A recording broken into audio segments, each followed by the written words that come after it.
Hey Disney fans, welcome back to my channel. So yesterday, my Disney Designer Collection Pocahontas doll arrived at about 9 p.m. UPS is of course bogged down with the holidays. So I thought it'd be kind of fun today to go over this doll and give you guys a good in-depth review and see what you guys think. All right, so as always, we will start with the box first. So we are continuing with the same color pattern, it looks like, as we did with Jasmine.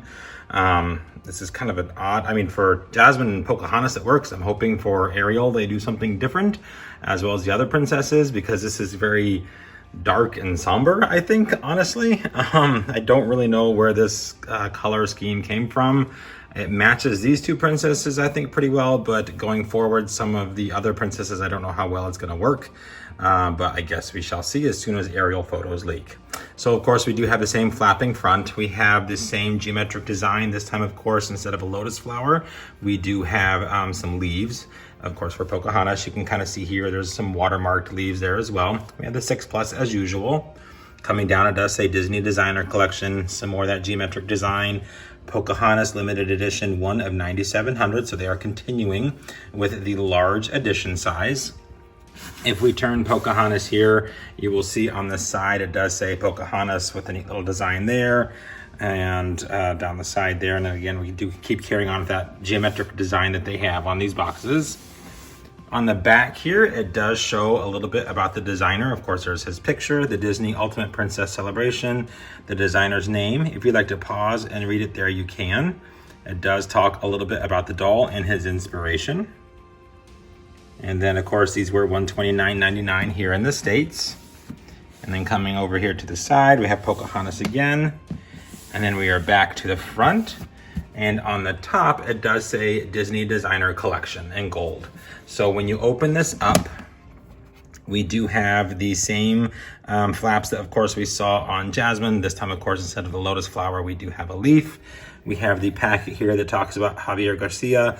Of course, he is the designer of this Pocahontas. It tells you about his inspiration behind it, where he pulled his design ideas from. I love that artwork there. On this side, and again, these are magnetic enclosures, same design coming down, and then we do have their certificate of authenticity. I'll pull mine out. Of the 9,700, I did get number 85, so a nice low number. Probably will be the only low number I get out of all 15 of these if I decide to get all 15. I haven't decided that yet or not, but there is the COA, and then of course we have Pocahontas in this beautiful window display box. So you can see there's kind of that front cover. What I'm going to do now is I'm going to go ahead, I'm going to take her out of this. I'm not going to fully debox Poca. I want to leave Poca in her box. I like the way she looks with the background, but I am going to take her at least out of the plastic so we can get a better look. All right, so we do have Pocahontas out of the box now. So just like Jasmine, it is an open box. If you want to keep her dust free, you do have to keep her in this one. I really do not like that Shop Disney did that this time around, because if you keep her in this, you can't see her. And I really don't like that. So I really wish I would have done something different, but this is where we're at right at the moment. So hopefully Shop Disney will listen and change this for any other designer dolls we may get in the future. The background I absolutely love. Of course, this is the forest that we are used to seeing Pocahontas run through. Absolutely beautiful design with the sunbeams and the sun rays just kind of beaming through all these trees here. We got some leaves in the background. The color concept that they did is absolutely gorgeous. There looks like they're sticking with this kind of cream sand colored two-step base here. Of course, we saw that in red on the Premier design. Now we're seeing it in tan here on the Ultimate Princess Celebration design. So that is the box itself. Now, Poca originally was looking like up like this, and while I liked it in the stock photos, I did not like it on my doll. I think it looked kind of strange, so I did cut the head tie that goes behind there that connected to the plastic and gave her kind of a more realistic, less strained pose than what the other one was originally, and I think it looks much better. Now, I know this doll had a lot of, what's the word I want to use, controversy, I guess. There are a lot of people out there who just immediately shot this doll down. Other people absolutely loved it. Some people right in the middle. I was in the middle. I wasn't quite sure what to think until I had her in my hands. I'm the type of collector where I don't pass judgment on a doll usually until I can actually physically see it in my possession. And Poca is one of those. Like, I just wasn't sure. I figure I'll go ahead and buy her, see what she looks like in person. I'm not disappointed by any means. I think she's a beautiful doll in person. I think a lot of people just were kind of shocked by the design. They were expecting more of a movie accurate, which I don't understand why, because this is a designer collection, but everyone's got an opinion on what something should look like. And the only one that truly matters is the designer, because they are the ones that are actually making it. So, that is what it is in the end. I know, like I said, a lot of people weren't happy. I know she's still available. They did make a ton of her. There's just a lot of things going on around this doll in particular, which is really kind of sad, because I know that the designer poured his heart and soul into this. I shared on my Insta story a while back his whole reason for designing it the way he did. It completely makes sense. It was a very well thought out process. I'll include some concept art here so you can kind of see where his design was coming from. That all said, obviously we do know that sometimes from page to doll, things don't always come through the way we're hoping they do. And we'll get into that in just a little bit. And yeah, we'll just talk about that later. Starting off, of course, as always, limited edition dolls, beautiful rooted hair, absolutely gorgeous. I know a lot of people hated the braid. They think her hair is a character in and of itself and should be set free. I think the braid is gorgeous. Granted, mine is extremely messy. The braid is everywhere. You can see hairs just flying all over the place. But I have a 7-year-old daughter, and when she braids her hair, the hairs are everywhere too, and that's not from running in the woods. So if you think about it, Poca running through the woods with the braid, it's gonna be messy. She does have a middle part here. She also has this cute little crown braid kind of that goes over the top. This seems to be loose from the rest, or at least it is on mine. It does move. What I did notice is really only the part that has any type of anything in it is that braid. This is soft, and the rest of her hair is soft. Nothing on Poca's hair, from what I can tell at least, is crunchy. All the way down to the ponytail, it's not crunchy. And her hair is gloriously soft. Like when I say soft, I mean like Kita or Ariel hair soft. It is amazing. She does have rooted eyelashes here. I'll get in a little closer there. A little less dramatic than what we're used to seeing on a limited edition doll. I think it works perfectly for Poca. I'll turn her head here, that way we can see it a little bit better. I love her eyes. Absolutely love her eyes. Big, beautiful brown eyes with gold eyeshadow, big, thick eyebrows, perfect face sculpt. Absolutely love this face sculpt. Love her lips. Everything about Poca's face is simply stunning. They did a very, very good job with this new face mold, and I'm very happy with it. Coming down to the, well, I guess not coming down, going to the back, she does have this collar. And the first time I saw this, I thought, oh gosh, that looks just like the Evil Queen's collar from the Midnight Masquerade. And while it is similar, obviously there's a lot of differences as well. This one is feathers and this little design thing here that I'm not quite sure what that is. Looks like it should have had like gems or something in those little blank circles. Maybe mine was supposed and it didn't get them. I don't know. But those little flat circle areas look like they should have had some gems on them. And actually, now that I look at it, Poca doesn't have any gems on her. Very strange, which I guess is also fitting. But yeah, this was at first very off-putting for me. Now that I see it in person, I don't mind it at all. I've seen people remove it. It looks really good. I've seen people kept it and they make other alterations. It still looks good. It all just kind of depends on your aesthetic. But she does have that gold collar. Of course, it goes all the way around. It's molded plastic and painted gold. And it's a very yellow gold too. Like some golds are kind of a dull gold. This is not. This is a very pretty mold. And it could be that it's reflecting off the box too, but it is a very nice design. She does have a cloth choker with a gold embroidered edge there. And then this is a cape that I'm pretty sure all of this is, yeah, you can see the little ties there. This was the other part that I kind of had some hang-ups on. Not due to design of it, but more to the quality. Like it's just a raw edge here. And I don't like that when it's this kind of material, simply because it does snag, it can fray.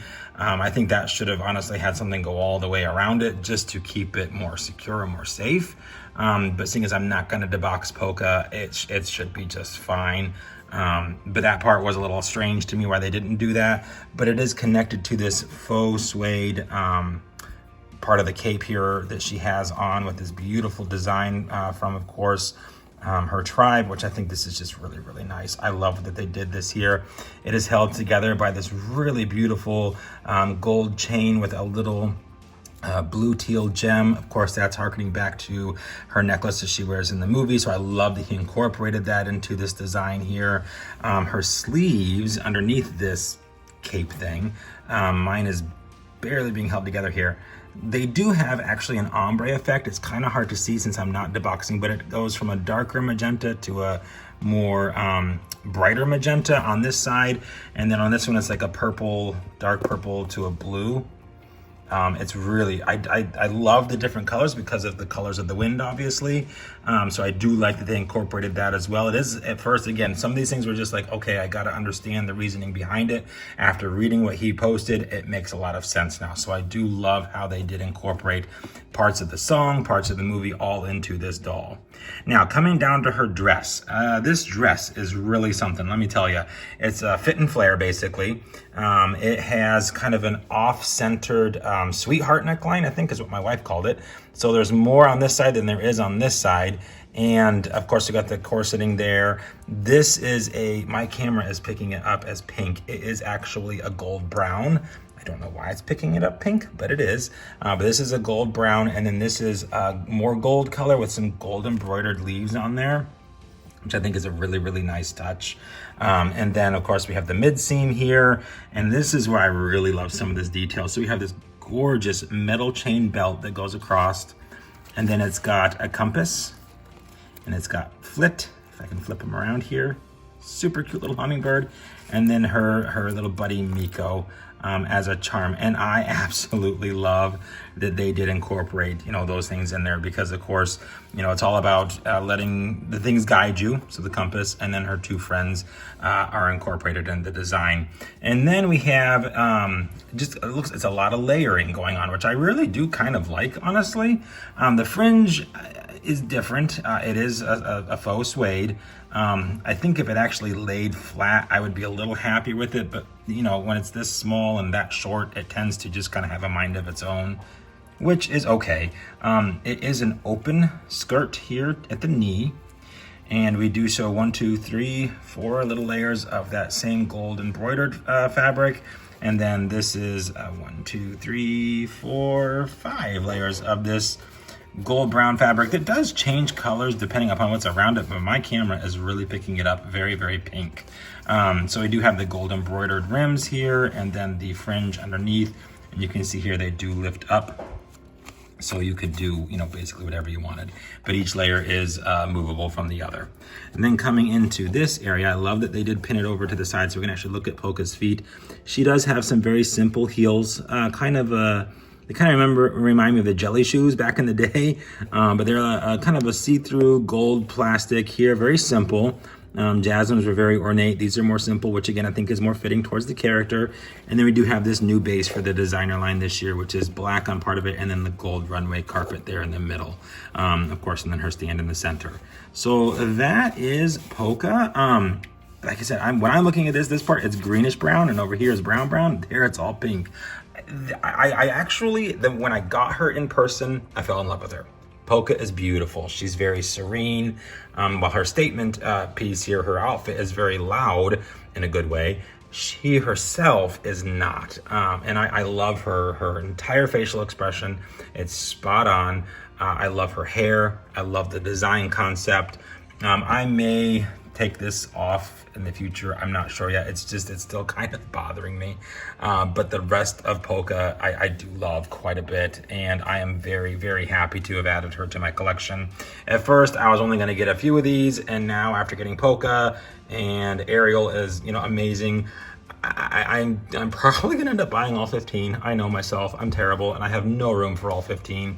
But I am glad that I picked up the first two for sure. Polka is beautiful. Jasmine is beautiful. The gentlemen who have designed them have just done a phenomenal job. And I just think she's absolutely beautiful. So very, very glad to have her. Now, I do want to show you the back of her box because that's fun.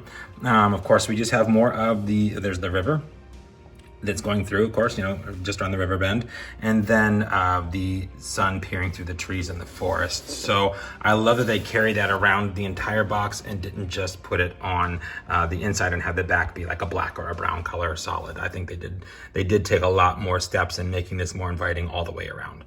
Alrighty, guys, well, that is going to do it from my review here of the brand new limited edition Disney Designer Collection Ultimate Princess Celebration. That's a mouthful. A Pocahontas doll. Javier Garcia, phenomenal job. Sir, you really knocked this one out of the park. She's absolutely stunning. And I look forward to the dolls that are coming. So I hope you all enjoyed. Hope you're having an extra magical day, and we will see you real soon.